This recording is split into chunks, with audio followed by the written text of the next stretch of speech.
টানা 10 দিন ছুটি শেষে অফিস আদালত খুলছে আজ। পবিত্র ঈদুল আজহা উপলক্ষে টানা 10 দিন ছুটির পর আজ রোববার থেকে খুলছে সরকারি সব অফিস। একই সঙ্গে আদালতের কার্যক্রম ও স্বাভাবিক নিয়মে শুরু হবে। গত 5 জুন শুরু হয়েছিল টানা এ ছুটি। ছুটির শেষ দিন শনিবার গভীর রাত পর্যন্ত অনেক মানুষকে গ্রাম থেকে রাজধানীতে ফিরতে দেখা গেছে। ফলে দেশের বিভিন্ন অঞ্চল থেকে যাত্রী নিয়ে আসা বাসগুলোর বেশ চাপ টার্মিনালগুলোতে। পাশাপাশি ব্যক্তিগত গাড়িও অনেক। অন্য দিনের চেয়ে শনিবার বেশি প্রবেশ করছে ঢাকায়। রাজধানীমুখী ট্রেনেও যাত্রীদের চাপ লক্ষ্য করা গেছে।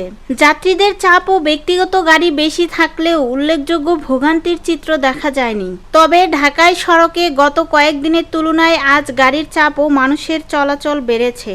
গতকাল সারাদিন যাত্রাবাড়ি, কমলাপুর, গাবতলী ও সায়দাবাদ এলাকায় ঢাকায় ফেরা মানুষের ভিড় ছিল চোখে পড়ার মতো। বিভিন্ন এলাকা ঘুরে দেখা যায় যাত্রাবাড়ি, কমলাপুর এলাকায় বিভিন্ন বাস স্টপেজে যাত্রীদের নামিয়ে বাসগুলো আবার নির্দিষ্ট গন্তব্যে যাচ্ছে।